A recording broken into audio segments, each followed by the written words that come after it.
Welcome to my channel where we talk about all things real estate, leadership, and business ownership. No BS, no promos, no sales, just education. If you're ready to take control of your financial future and build real wealth, follow along.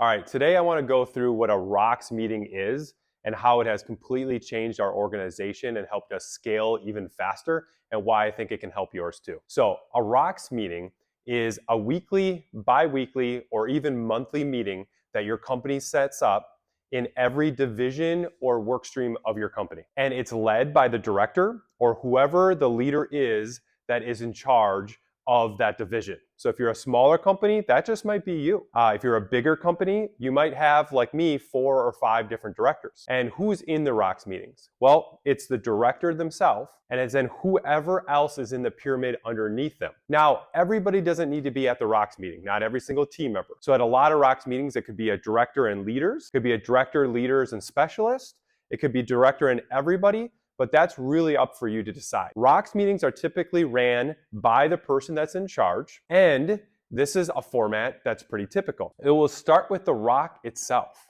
So the thing that is the most important in that division, and you typically want 3 of them, right? Not 5, not 10. In high growth businesses, I think it's really important to center yourself on what matters most. So you pick a ROC or a goal that you want to accomplish. This could be something you want to accomplish in a year, or at our company, we usually pick quarterly ROCs. I'm going to give you an example that has nothing to do with business or property management, but I think is a really good parallel to this. Let's just say, like most people, you wanted to lose weight, okay? So your ROC might be, I want to lose 10 pounds by the end of September, or by the end of the quarter. That is your ROC. That is the thing that you're measuring, that you're going off of, right? Your leg measure or your commitments underneath the ROC would be things like, on a weekly basis, I want to exercise 5 of the 7 days. All right? And you would come up with 2 more of those. So typically 3 commitments that you are doing to drive the ROC. Now, what's cool and unique about this is, a director or the highest person, maybe even you in your pyramid, is going to have different commitments to drive the ROC than maybe the lowest level of the division, a team member. But all team members within the divisions and leaders are driving that one ROC for your company. Now, what you do during these meetings is you simply say, I am on track or not on track to meet the goal, to meet the ROC. So it'd look like, I wanted to lose 10 pounds by the end of the quarter. I do not feel on track with that. Then you'd move on to the commitment and say, am I exercising 5 out of 7 days a week? I'm on track. Let's just say all of your commitments were on track, but the ROC itself is not on track. That means that you picked the wrong commitments, the wrong leg measures to be able to drive your overall ROC. So for example, maybe none of my commitments was about eating healthy. Well, obviously I could exercise as much as I want, but if I ate crazy bad, I'm not going to achieve my goal. So now maybe I change one of my commitments, and I have now commitment number 1, continue to exercise 5 out of 7 days a week. Commitment number 2 is eat healthy 6 out of 7 days a week. And maybe I further define what eating healthy is, because most of our ROCs and our commitments have to be SMART, right? Everybody has heard of SMART goals. You got to make sure that you understand how to measure them. So it can't be something like, I want to lose weight. How much do you want to lose weight? By when do you want to lose that amount of weight? And same with your commitments. That's a really, really big deal. But what's really important about ROCS meetings is they have to be consistent, and they happen the same time and the same week every single month, maybe weekly, maybe bi-weekly, whatever you need for your company. And you want to establish whether you're on track or not. It could be that you feel on track with your commitments and your contribution to the ROC, but the leader underneath you and their commitments are not on track, or the team members are not on track. I see this a lot in high growth businesses and people that are trying to scale. They put so much on their plate, or they're constantly moving on to the next thing, that they never solidify the main fundamental priorities within their business. And this just realigns everything. And most importantly, not just for you, but for everybody underneath you and their contribution to the main thing. So rocks have been super beneficial for us. And I'll recap real quick. Who? That is everybody within the division, okay? So if you have different work streams or different processes within your company, you would simply have the person that runs the process or the highest person and all the team members or leaders underneath there. You then establish 3 rocks, so 3 main priorities for that work stream. Each team member, each leader underneath those rocks picks 2 to 3 commitments to be able to help drive the overall rock.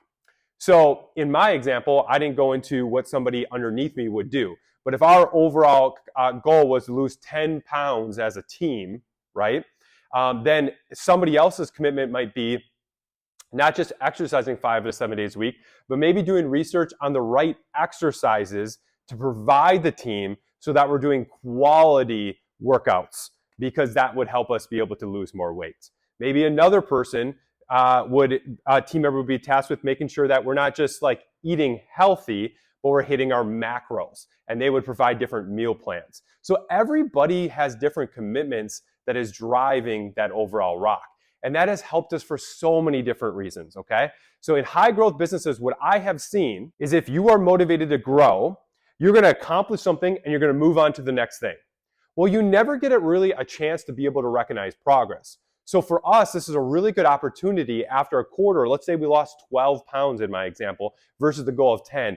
We stop, we recognize, are we where we want to be? Yes, we are. In fact, we exceeded it. We can recognize all the people that help with their commitments to achieve the overall rock. We now can take that and we can add it to that entire divisions from leader all the way down to the lowest team members to their annual review, right? So you can tie that in. Hey, we accomplished it, or hey, we did not. The next quarter, if you do accomplish it, it can change. So maybe like you're just moving on to something different, or maybe now it's about putting on muscle. Like maybe that's the next quarter goal and your commitments and your rock completely changes. That's important to establish because this is making sure that you only pick 3. And I think I've seen a lot of entrepreneurs, and I'm at fault at this too, to be honest, is that, there's 15 things that feel just as important, but there's really not, guys. At the end of the day, every business, every process, every system, every work stream should be able to be boiled down to 3 main priorities, which in this case we call rocks. I give a lot of credit, if you want to dig into more about this process, to building the elite organization. The company is called DLP. I think it's Dan who wrote the book. Really, really good book on leadership overall. And what I took away from that in my business is as we've grown and as we've scaled, I've noticed that a lot of my leaders, a lot of my directors are focused on a lot of different things. And while we got better marginally in a lot of different things, but we weren't getting elite results. By moving to rocks, we've been able to get exceptional results. I'd call it world-class results. But even beyond that and the refocusing and slowing down to recognize when we are exceeding those results, all things that we weren't doing.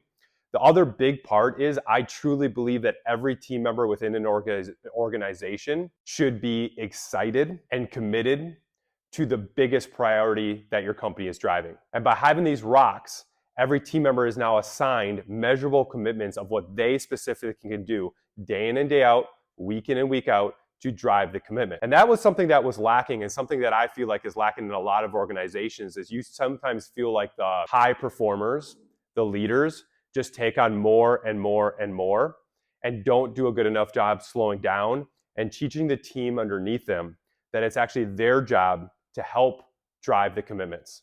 And by slowing down and establishing these commitments or these priorities that team members now fully understand, everybody's moving in the same direction within the organization. And that's huge, guys, because the more people that understand the main priorities, that understand their role within driving the main priorities, ultimately speeds up your ability to be able to scale. I hope you like this example of why rocks can substantially help you grow your business, help you stay more organized, help everybody feel like they're contributing towards the same common priorities within a company. Because what I'm going to put out next is a series of my rocks, and I'm going to invite my directors, or at least the ones that want to come to it, to be able to share exactly what their rocks are within their divisions. So you're going to get a lot of examples, at least from a property management standpoint. And whether you have a property management business or not, or you're in real estate or not, you can directly apply these examples to your own organization.